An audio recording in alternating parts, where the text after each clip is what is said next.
السلام علیکم ورحمۃ اللہ وبرکاتہ۔ میں آج آپ کو دو معجونیں ایسی بتا رہا ہوں جس کا فائدہ بہت کم عرصہ میں ہی ملنا شروع ہو جاتا ہے۔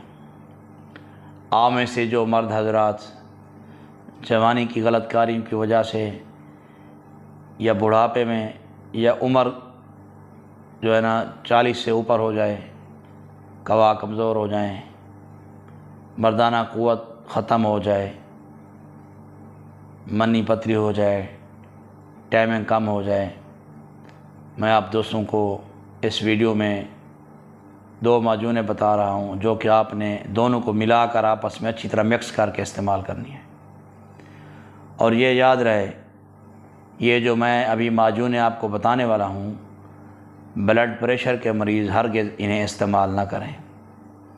اگر آپ میں سے کسی کا بلڈ پریشر ہائی رہتا ہو تو وہ ان دونوں معجونوں سے اجتناب کریں۔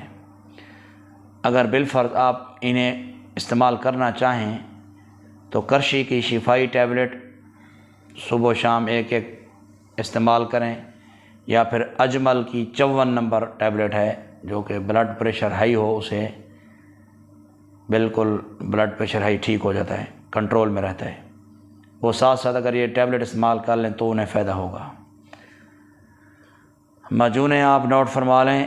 ایک معجون کا نام ہے لبوب کبیر جواہر دار، کرشی کی لے لیں، آفتاب کرشی کی لے لیں، یا کسی بھی اجمل کی لے لیں، مل جائے گی۔ کرشی کی زیادہ بہتر ہے، لبوب کبیر جواہر دار۔ اور دوسری معجون کا نام ہے معجون مغلظ جواہر دار۔ اب آپ نے ان دونوں معجونوں کو مکس کرنا ہے، اسے کھلے برتن میں نکال لیں۔ 100 گرام کی ڈبی آسانی سے مل جاتی ہے مارکیٹ سے۔ اب ان دونوں معجونوں کو آپ نے اچھی طرح چمچ کے ساتھ مکس کرنا ہے، 10-15 منٹ مکس کرنا ہے تاکہ اچھی طرح یکجان ہو جائیں، ایک معجون تیار ہو جائے۔ اب ان دونوں معجونوں کو جو مکس کی ہوئی ہیں کسی ایک برتن میں یا ڈبے میں محفوظ کر لیں۔ 60 سال سے اوپر کے اگر مرد ہوں تو 1 چمچ صبح و شام کھائیں، 30 سال سے اوپر ہوں تو آدھا چمچ صبح و شام کھائیں۔ 30 سال سے نیچے جو مریض ہوں وہ ان دونوں معجونوں کو ہرگز نہ کھائیں۔